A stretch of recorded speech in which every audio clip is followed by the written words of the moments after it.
Good morning. This is Jason Dean coming live at you again for another Film Fanatic show. It's Friday at about 11, 8 minutes after 11, TGIF, as the kids say. So, hope everyone's doing good. I I've been watching a ton of movies, surprise surprise, as I normally do. It's pretty funny because we're coming up to Halloween, of course. Halloween is just a couple of weeks away, which is my favorite holiday of all time. So I don't have any real plans for Halloween yet. I believe it's falling on a Thursday, and so I want to do something, but I haven't made any plans. So anyway, I have kicked around some ideas. I have a gig for Halloween, but it's like a week before, and it's technically a Halloween party. But I'm one who likes to do things. Sometimes that happens with people's birthdays or whatnot. When it comes to holidays or those kinds of celebrations, I like to do. Well, I should say, ideally, I like to do things on the day of the actual holiday. So, a lot of times people will do things. Say for Halloween, for instance, they'll do something, say, the Saturday night before Halloween, or whatnot, and that will be the big hoo ha. And then after that, the actual holiday is just like just kind of a normal day. So we'll see. But it's funny too because recently, again, I watch.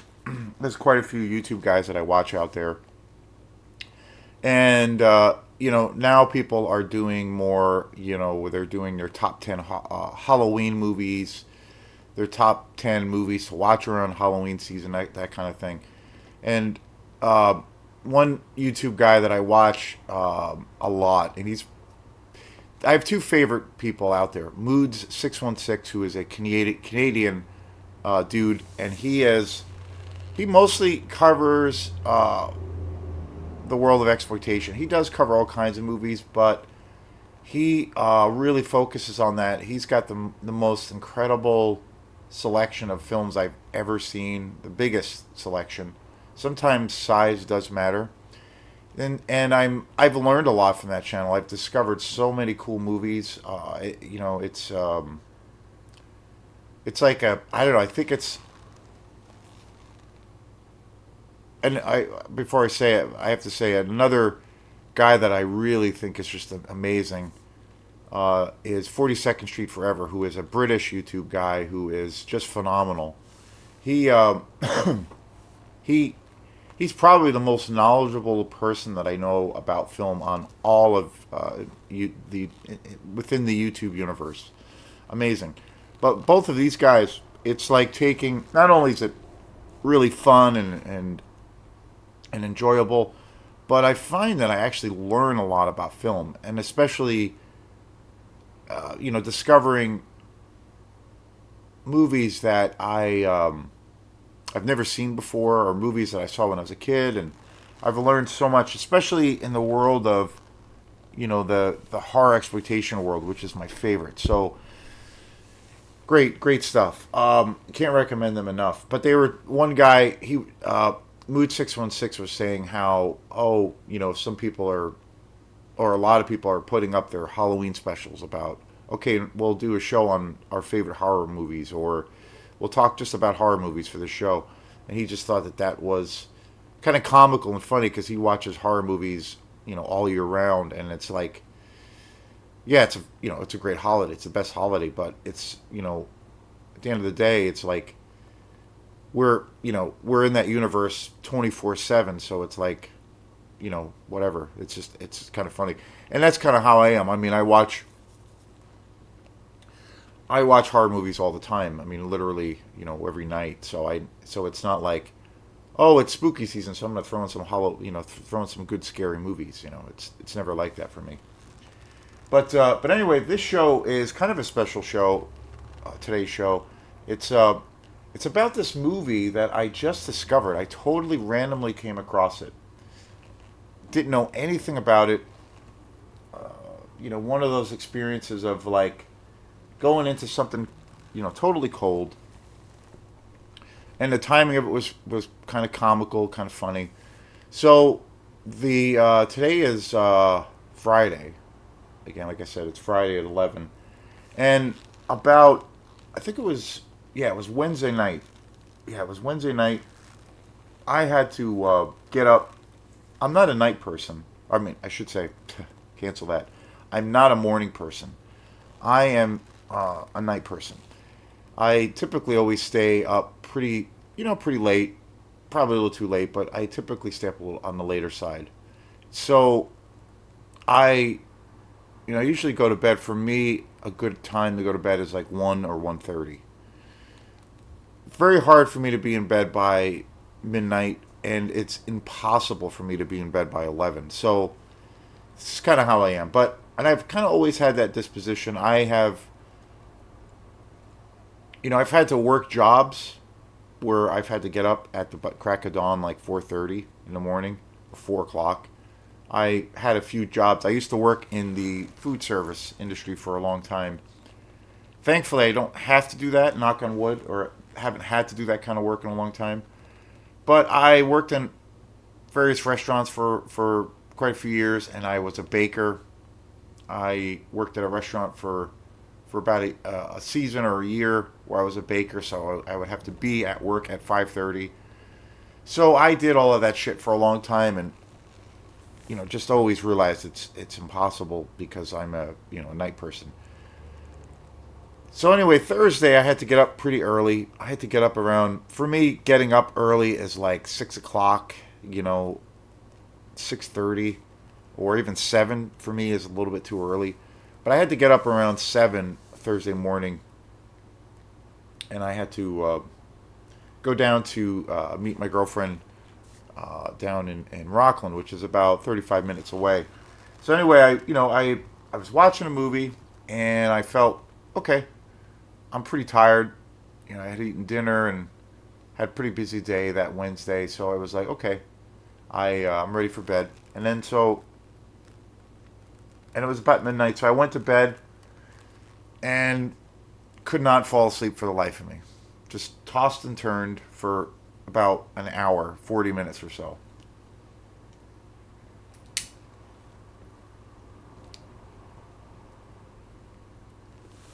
And that happens to me a lot if I have to get up early. So even if I, kind of set up everything so I can fall asleep, it still happens. But anyway, couldn't fall asleep, so I was like, fuck it, I'm gonna get up and watch throw YouTube on or something. Just I love reading, so I read at night. Figured that would tire me out. I didn't read. I did read, and it did tire me out, but not enough to make me sleep.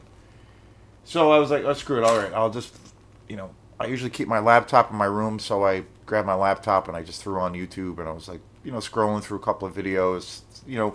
Most of the videos I always watch, about 98% of the videos I watch on YouTube are usually movie-based things, and of course music. So I was scrolling through shit, and then I just randomly came across this video, which I thought was kind of like, well, kind of like clickbait things, where people use these, confrontational, or very attention-grabbing headlines. So you click on their video and whatnot. So I came across this video in my feed, and I thought, oh, okay, this is probably just some clickbait bullshit. But then I was like, why not? I can't sleep, so I'll check it out. And it was a fairly lengthy video with a YouTube guy who I had never seen before or heard. And the headline in the video was the scariest movie of all time. And it was about a movie I never heard about before. And people, anybody who's on YouTube or whatnot, I mean, there's always those kinds of videos. The scariest video, the scariest movie, the most terrifying movie of all time, or the worst movie of all. It's a typical headline that people use for movies to get hits and all of this shit. And then they, so I was, so I decided to click on it and I started watching this video. And it was kind of interesting. It was, this guy was kind of talking about this movie that I had never heard about before. It was kind of interesting. And, kind of described it as this really unusual movie that was definitely a horror movie. And he proceeded to kind of explain it, but he didn't go into, which I loved, he didn't go into like, he was very good about not going into like a spoiler thing or really even giving away kind of the plot of what this movie was about, that he was claiming for him was the scariest movie. And this movie is called Lake Mungo. It came out in 2008, and it's a Australian movie, super low budget film. Definitely like an indie film. I never heard anything about this movie, so I was like, oh, this sounds kind of interesting. And during this interview, or during him talking about this movie, Lake Mungo, he was like saying, basically saying that, he discovered this movie, fell in love with this movie, and he said it was, the scariest movie he felt that he's ever seen. And so he had, would be he would recommend it to a lot of friends, and he said he sent it out or recommended it to about 5 friends of his, and only one of his friends thought it was really, really, really good and was blown away by it. The rest of his crew of people, their reactions were kind of like, yeah, it's good, or it's solid, or they didn't seem to be as enthusiastic about it as he was. So he also said he felt like this movie isn't traditional in a lot of ways when it comes to horror. Like, well, especially now in the world of, kind of more formulaic storylines of where you have the, gore, of course, which we all know and love, but then the jump scare kind of thing. This film does not have that at all. That's the way he was describing it. And he said, well, that could be a thing that could turn people off, especially people into horror films, maybe more so in the world of modern horror. So I was like, oh, that's interesting. But the thing that really struck my interest was he was saying that, like, basically he's never heard of this movie. He's never heard anybody talk about this movie. He kind of just discovered it. But there was a really big review by Mike Flanagan of this movie. He wrote this big review for Lake Mungo, I guess when it, maybe a couple of years ago. And anybody out there who knows who Mike Flanagan is, he's just an incredible, he's one of the best guys, I think, right now involved in the horror film industry. He has directed so many great films. He's a really great producer. He just recently did a really awesome adaptation of some classic Edgar Allan Poe short stories. He's done so many great films. Oculus, so many great films. He also did the sequel to The Shining, which is actually a really awesome movie. But I feel like Mike Flanagan is like one of the best.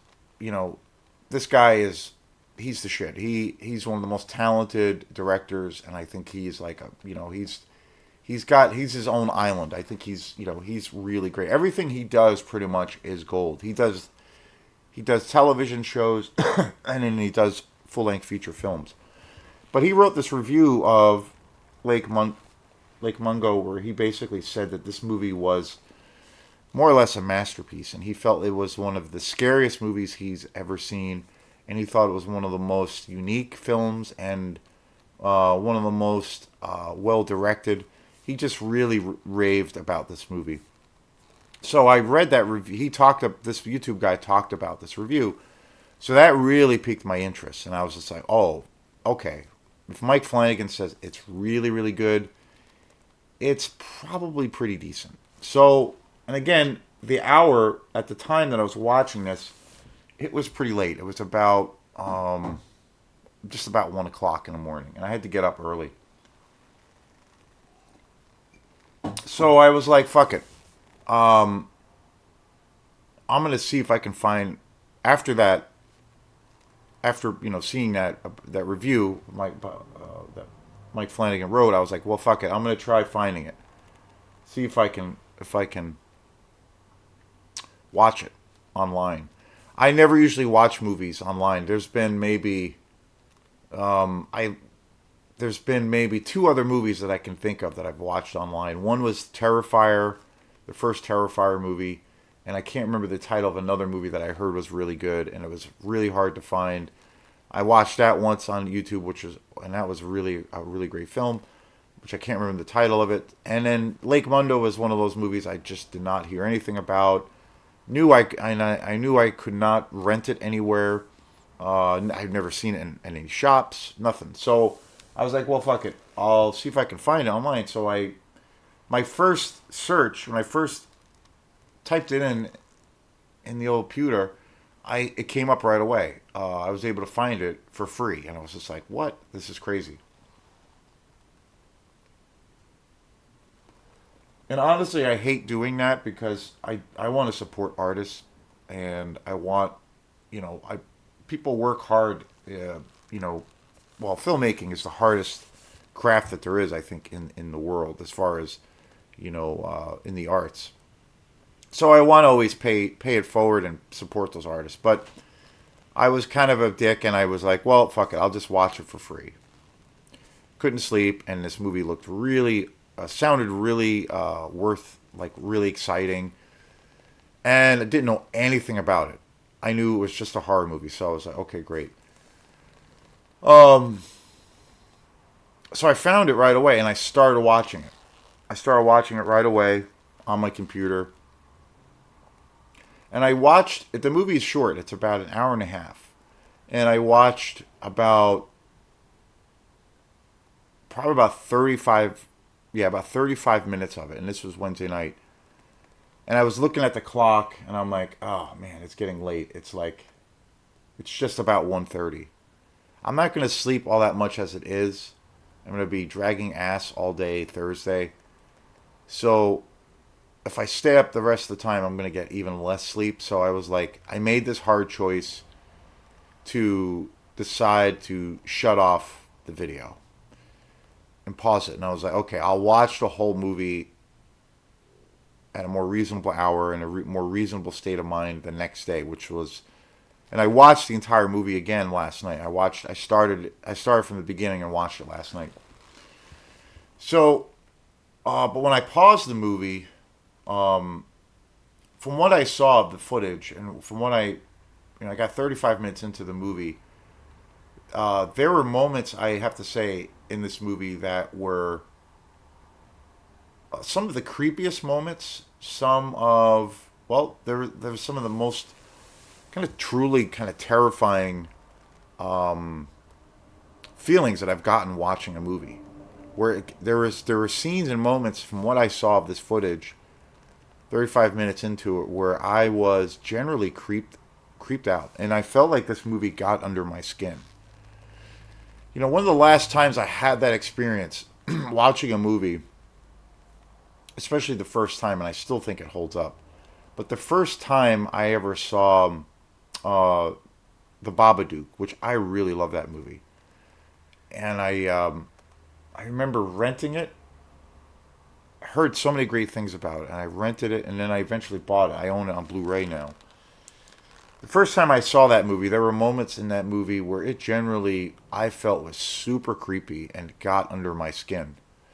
Another movie, a more modern movie, Sinister with Ethan Hawke, another amazing horror film, more modern day horror film. I also own that on Blu-ray. There's moments of both of those films of where it really strikes this chord of where it's like kind of generally scary. And and watching horror, films like I do, sometimes people say, well, you watch so much of this or that, you kind of can get jaded, and nothing really say, really, lights your fire kind of thing. But I don't really think that's the case. Yeah, I think, it does take a lot in this day and age to get really moved by something. but I still have that reaction from films. I still get that, you know. I I'm you know I'm more experienced maybe than the your average bear as far as watching horror films, and I can kind of see what makes for a good horror film and maybe what makes for a very bad horror film. But I still have that experience. I think, there are moments. There's another film that came out very recently, which I think is probably the best movie I've seen this year, 2024. The Substance. That movie, there's moments of that it's so incredibly creepy and seriously dark, and bizarre. So that experience still happens. But when I watched Lake Mundo, there were moments in that film where I was like, holy shit.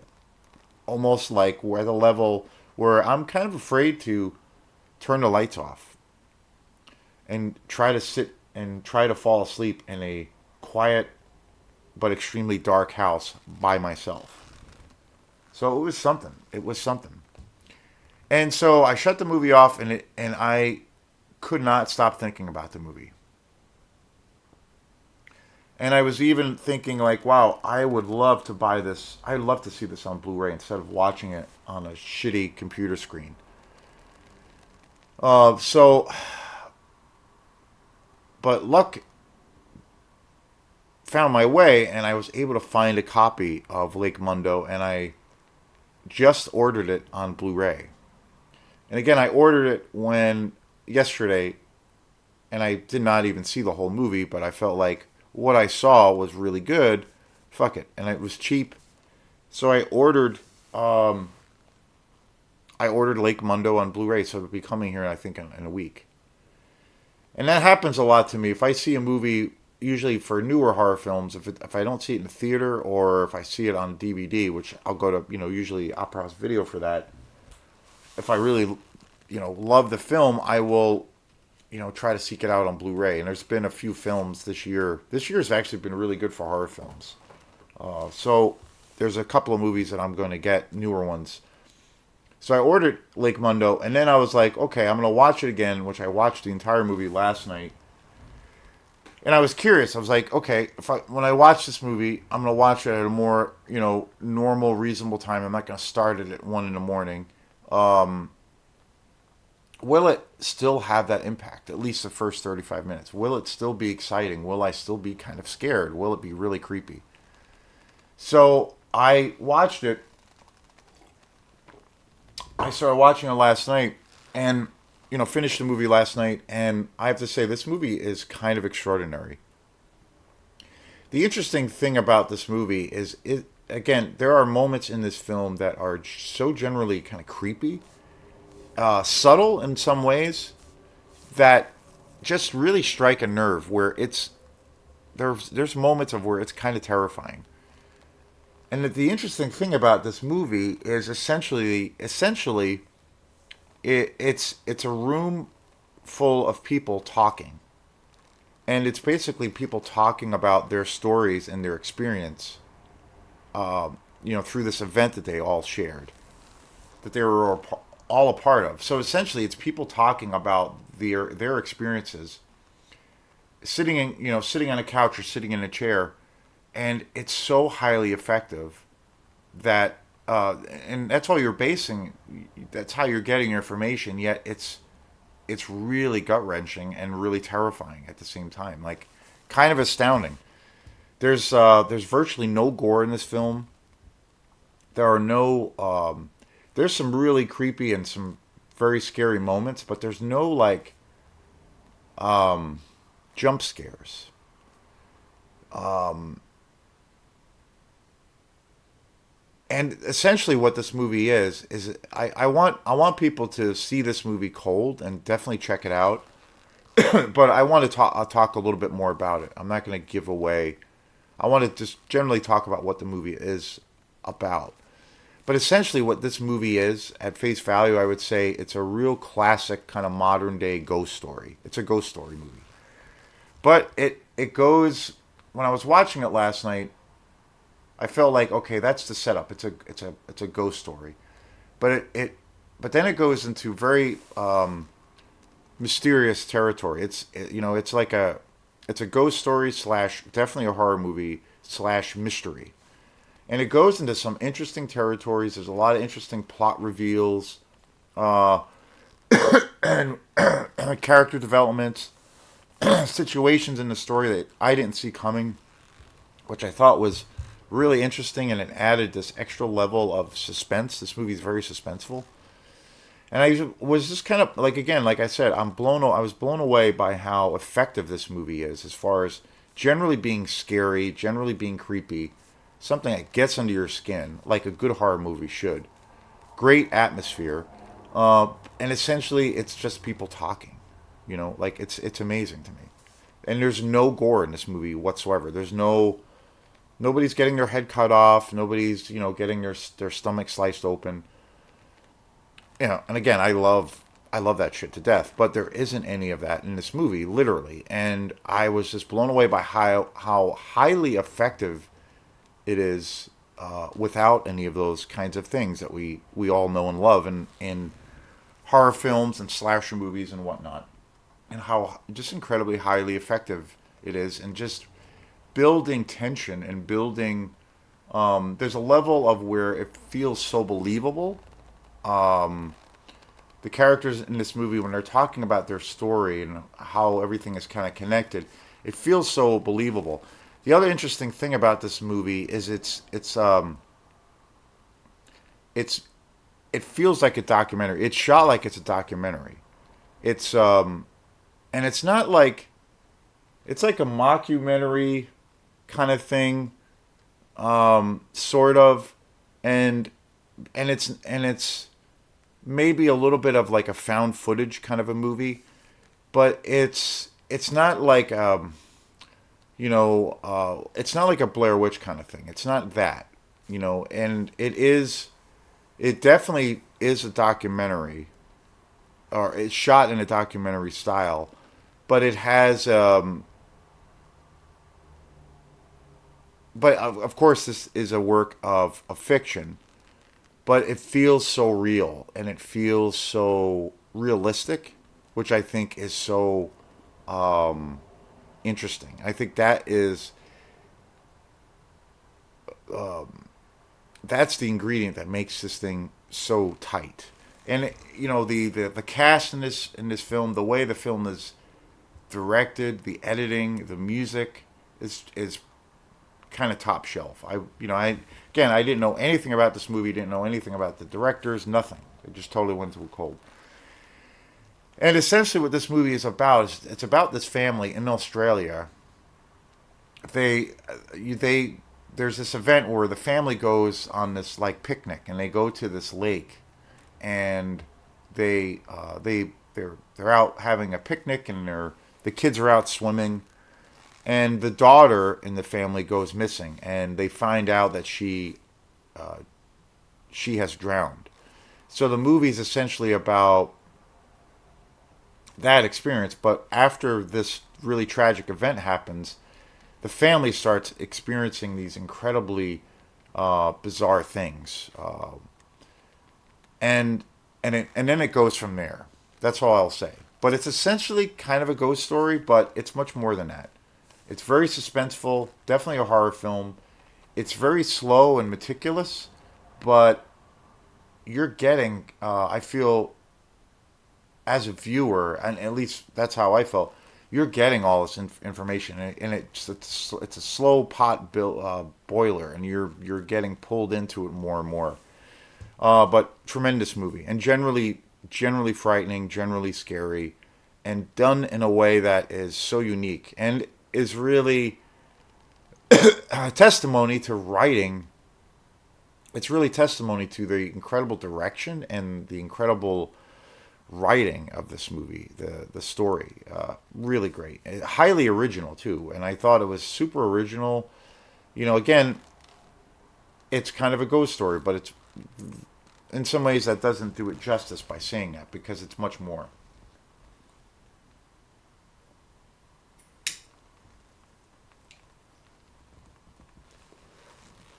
And I was so surprised, kind of blown away by this movie, and I can't wait to see this on Blu-ray. Hopefully, it's a pretty good Blu-ray transfer of this movie. I can't wait to watch it. So I will probably do a second show on this movie after I've seen it or watched it on Blu-ray. Can't recommend it enough. Lake Mungo. It's from 2008.